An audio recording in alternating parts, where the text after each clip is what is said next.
Hi everyone! Welcome to the Empath Arcade, another love reading, timeless and general. Take what resonates lang po, maybe some part of the reading makaresonate kayo, some part of it hindi. Totally makaresonate na parang kwento ninyo ito or hindi naman kaya iba't ibang mga energies, iba't ibang mga love connections.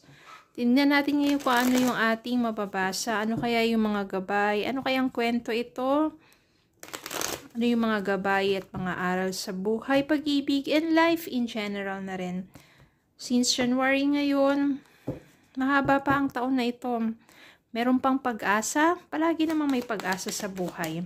Ng mga pusong nalulumbay, huwag kayong mawala ng pag-asa that there is true love para sa iyo. Okay, Spirit guys, send me messages. Anong love connections ito? Lessons in life and guidance. Nais mo ipabatid sa amin mga aral at gabay sa buhay, pag-ibig. More messages sa Spirit Guide.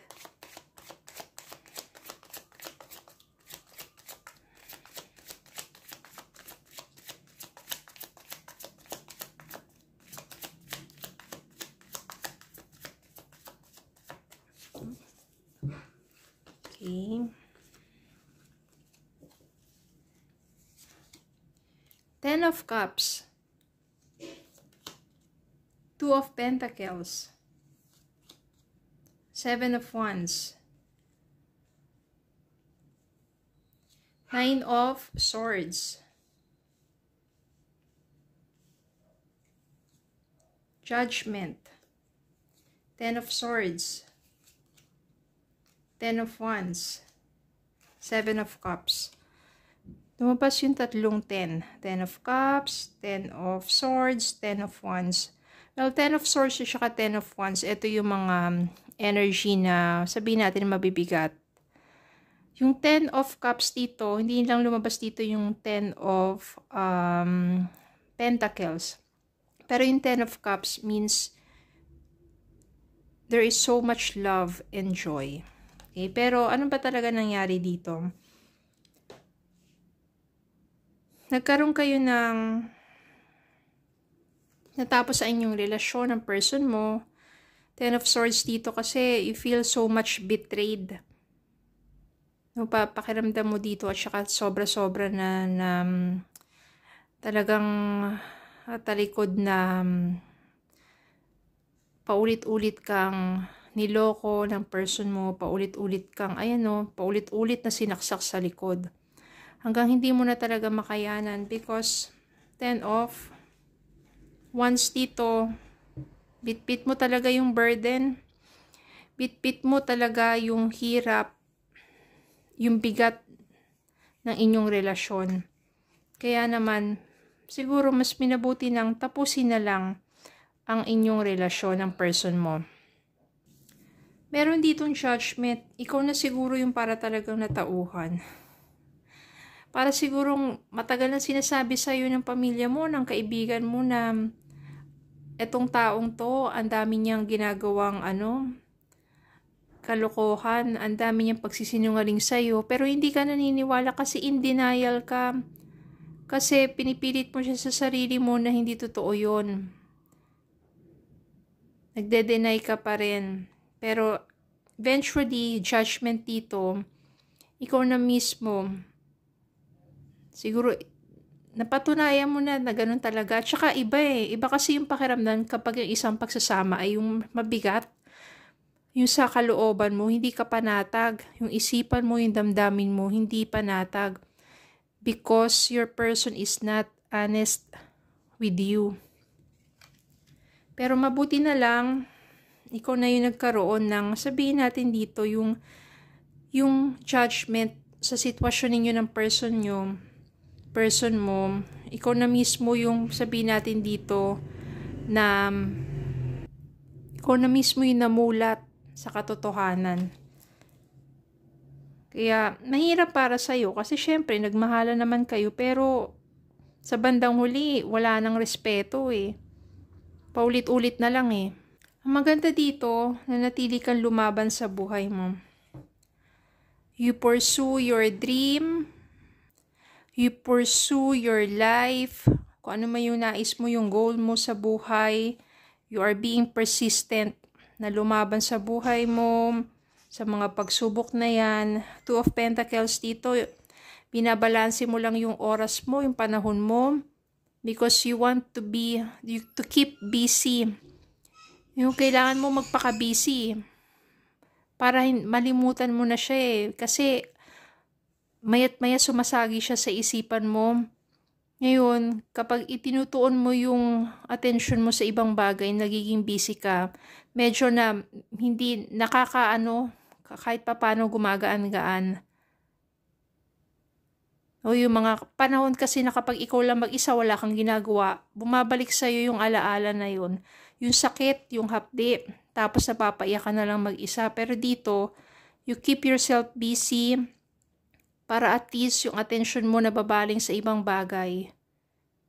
Unti-unti, nandun na rin yung acceptance at doon ka nag-heal. Doon ka unti-unti nag-heal. Doon mo marirealize na bakit ang dami naman palang ang dami mo palang pwedeng gawin sa buhay mo. Yung i-pursue yung pangarap mo, yung dati nakasama mo siya, parang ang bigat-bigat, hindi ka makagalaw, hindi ka makausad. Pero this time, na-realize mo, ang daming mga options na pwede mong gawin sa buhay mo. To follow your dreams, kung ano yung goals mo, mas nagagawa mo na siya ngayon. You have many options din pagdating pagdating sa meeting people, na hindi mo kailangan mag-commit agad.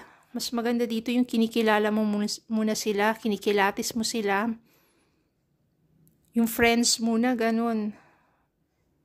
Diba? Tapos dun mo na i-enjoy yung buhay mo. You do what you love. Samantalang dito, I can sense yung energy ng person mo. Nine of Swords. Dumating sa time yung person mo, binabagabag siya. Siya yung walang peace of mind. Siya yung hindi makausad sa buhay niya. Siya yung hirap na hirap. Hirap na hirap, isipan niya yung damdamin niya. Ang dami niya kasing ginawang kalokohan sa'yo. Kaya parang bumabalik sa kanya yung mga multo ng kahapon. Yung ang dami niya mga ginawang mga pagsisinungaling sa'yo, bumabalik at bumabalik sa kanya, inuusig siya. Kaya may mga panahon dito na hindi siya halos makatulog sa gabi. Kung ano yung ginawa niyang pananaksak sa likod mo, ito yung nararanasan niya ngayon. Sa bawat gabing matutulog siya, feeling niya may sumasaksak sa likod niya. Hindi naman ikaw yun at hindi mo naman siya ginagawa ng masama. No, pero nandito na kasi yung guilt. Meron ng guilt dyan. Tingnan natin kung ano pa. Same, I can sense something sa person ninyo eh. Spirit, kayo send me more messages. Pang energy ng person nila.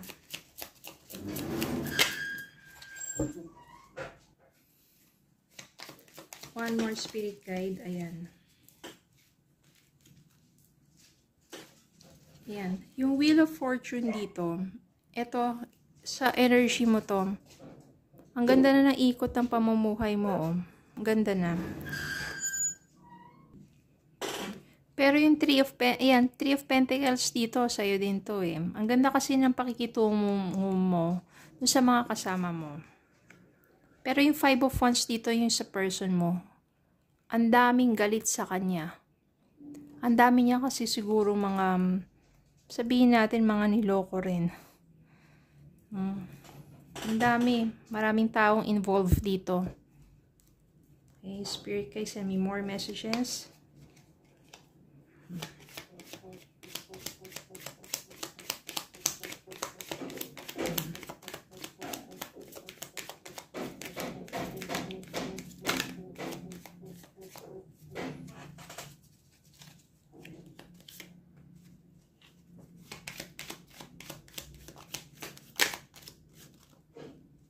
Yan.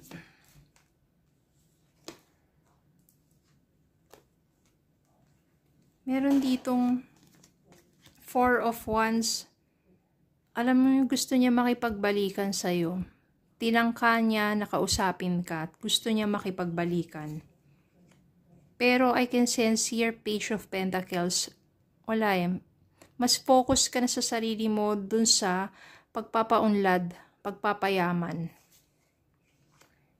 And Star. Star dito signifies that nasa tamang path ka, nasa tamang direction ka. Yung ginagawa mo sa buhay mo ngayon, nagpapakaunlad, tamang direction yun. Ngayon, lumabas si Four of Wands dito, but I can sense, since magulo ang energy niya, diyan yung guilt, ang daming complications, binabalak niya lang o tinatangka niyang makipagbalikan sa'yo. Nasa sayo yan kung tatanggapin mo siya muli. Pwede mo naman siyang patawarin pero tama na, move forward na. Or nasa sayo yan, kung kaya mo talagang tanggapin siya, patawarin, tanggapin, nasa sayo yan. Gusto niya makipagbalikan. Gusto niya, tinatangka niya eh. Tinatangka niya na kontakin ka, kausapin ka, at gusto niya makipagbalikan sa'yo. Anong message para sa inyo?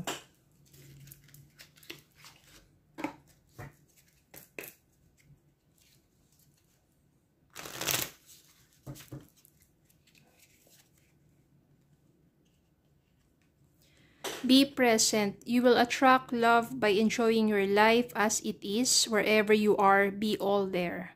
Just be present at the moment. Kung ano yung present life mo ngayon, that you are doing well, just be present and enjoy your life. You will attract true love. Deception. Someone is wearing a mask in this relationship. Ito na nga yung person mo. Too much deception. Kaya kung nakikipagbalikan siya sa'yo, di mo nga alam kung totoo na yun eh. O may pagbabago na ba talaga sa kanya. Kasi energy niya ngayon magulo pa oh.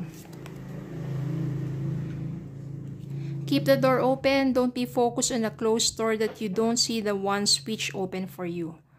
O, dito sa mga options na to, baka isa na dyan. Yung person na, sabihin natin karapat-dapat para sa'yo. Okay? So, ang lesson dito, just keep moving forward with your life, especially kung ganun na, mag-focus ka sa sarili. Palagi ko sinasabi, mag-focus ka sa sarili mo kasi yun yung pinaka-powerful way for you to become attractive in many blessings in life. Okay? So, sa person mo naman, forgive. It is up to you if you want to accept that person back into your life. Kung kaya mo talaga, kung handa ka na, kung sincere ba talaga siya, kung tunay ba ang kanyang pagbabago, kung nararamdaman mo at mahal mo pa rin naman siya at kaya mo siyang tanggapin muli. Or forgive and move forward with your life. Go on, continue to do good. And hayaan mo na ang universe sa kanya, no? So, nasa sa inyo po yan. Just be present, enjoy your life. Okay, so yun lang po. Maraming salamat po for watching. Please don't forget to like, share, comment, and subscribe. Follow me on Facebook and YouTube. Have a good day po and God bless.